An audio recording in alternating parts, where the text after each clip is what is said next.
In a sleek Rio de Janeiro boardroom, where power and privilege reign, Aline Costa, a black woman in a tailored suit, is mistaken for a server and asked to fetch coffee. The room falls silent when she responds, not with a tray, but with a revelation that flips the corporate empire on its head, claiming her rightful place as its billionaire leader. Aline Costa stood at the head of the glass-walled conference room on the 45th floor of the Torre Atlantica, overlooking Rio de Janeiro's Copacabana beach. The morning sun glinted off the ocean, but inside, the air was thick with anticipation. The board members, a collection of sharply dressed executives, murmured among themselves, their voices a low hum of speculation. Aline adjusted her blazer, her posture impeccable, her expression unreadable. She was used to rooms like this, rooms where her presence was questioned before she even spoke. Today, though, was different. Today, she wasn't just attending the meeting. She was about to redefine it.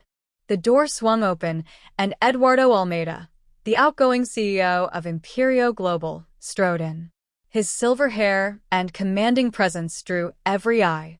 He nodded curtly at the board, his gaze skimming over Aline as if she were part of the furniture. "Good morning, everyone," he said, settling into the leather chair at the opposite end of the table. "Let's make this quick. We have a lot to cover." His assistant, a young man in a navy suit, hovered nearby, arranging documents. Eduardo glanced at Aline, his brow furrowing slightly. "Miss, could you grab us some coffee?" "Black, no sugar for me." The room froze.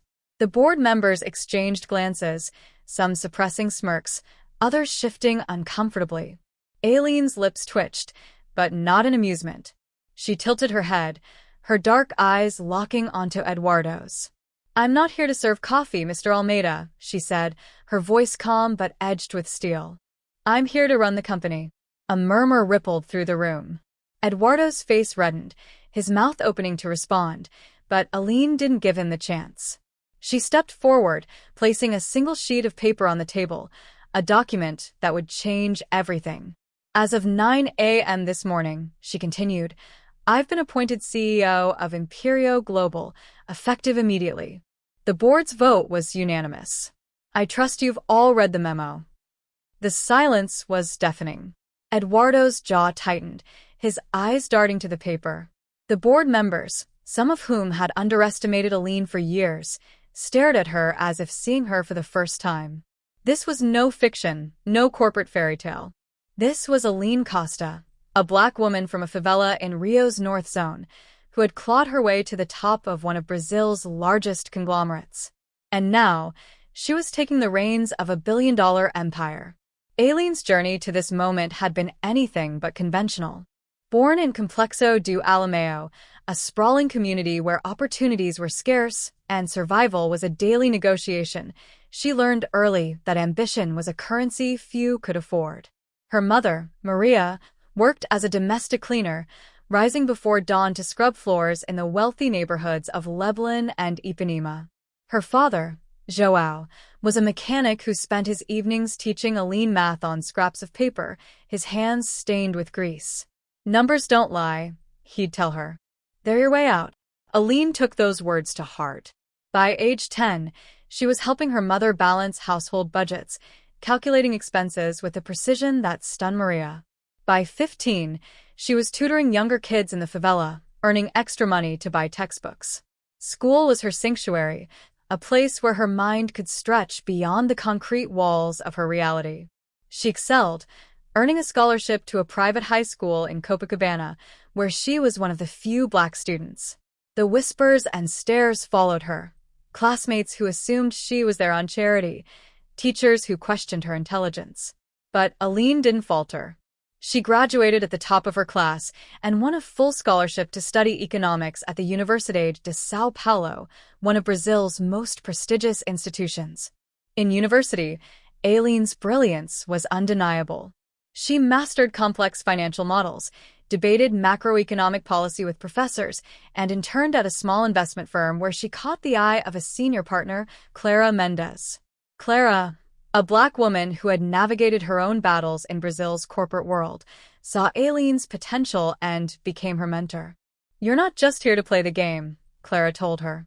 You're here to change it.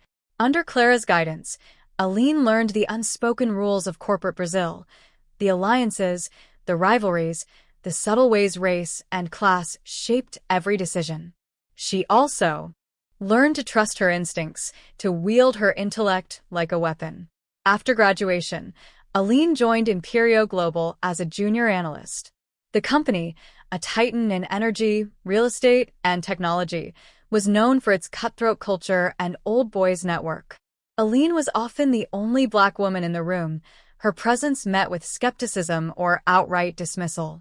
Colleagues assumed she was an assistant or an intern, never a decision-maker. She endured microaggressions, comments about her hair, her accent, her surprising competence. But Aline didn't just endure, she thrived. She worked late nights, analyzing market trends, proposing bold strategies that saved the company millions. Her reports landed on the desks of senior executives who began to notice her name.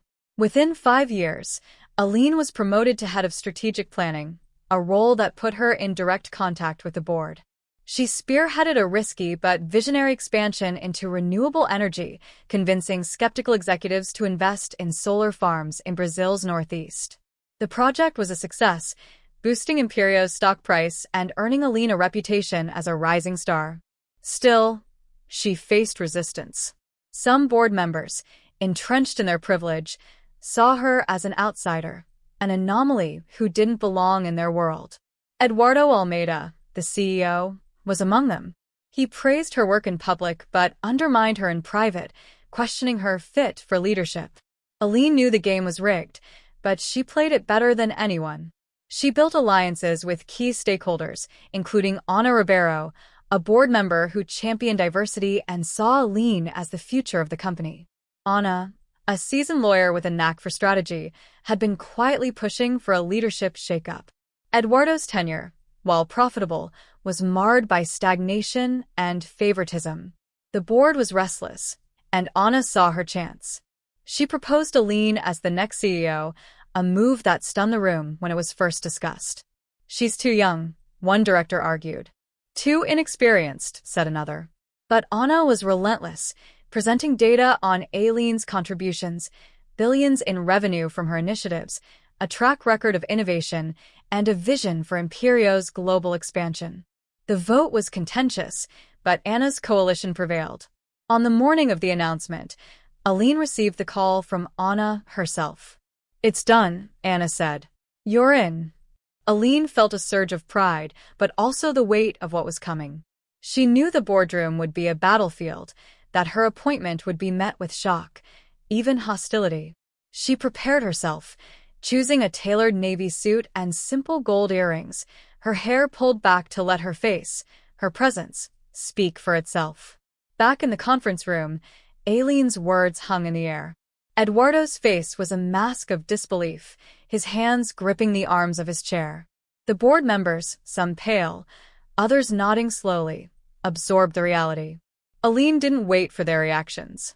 She opened her laptop and began the presentation she'd prepared, a roadmap for Império's next decade. Her voice was steady, her data irrefutable. She outlined plans to double investments in green technology, expand into African markets, and overhaul the company's diversity policies. Império Global isn't just a company, she said. It's a platform for progress. And I'm here to make sure it delivers. The room began to shift. Skeptical glances turned to attentive nods. Aline's command of the numbers, her clarity of vision, silenced the doubters. Even Eduardo, still smarting from the coffee remark, couldn't deny her authority. She wasn't just occupying the role, she was redefining it. By the end of the meeting, the board was on board, not unanimously, but enough. Aline had won the room, not by charm or compromise, but by sheer competence. As the executives filed out, Ana approached Aline, her eyes gleaming. You were born for this, she whispered. Aline smiled faintly, her mind already on the next challenge. She knew the real work was just beginning. The media would dissect her appointment, some celebrating her as a trailblazer, others questioning her legitimacy. Rivals within the company would test her, waiting for her to stumble. But Aline was ready. She had spent her life defying expectations, turning dismissal into opportunity. The coffee incident, a fleeting moment of ignorance, was now a footnote in her ascent. In the weeks that followed, Aline moved swiftly. She restructured the executive team, promoting diverse talent and sidelining those who resisted change. She launched a mentorship program for young professionals from underrepresented communities, drawing on her own experience to build a pipeline of leaders. Imperio stock soared as investors responded to her bold vision. Headlines called her the billion-dollar CEO, a nod to the empire she now led. But for Aline, the title wasn't the point. It was the impact, the chance to reshape an industry, to prove that power didn't belong to one face, one background, one story. Every morning, as she walked into her corner office, Aline passed a framed photo of her parents, their smiles a reminder of where she came from. She didn't need to look at it to feel their strength. It was in her, every decision, every step. The girl from Complexo do Alameo had become the woman who commanded a billion-dollar empire. And she was just getting started.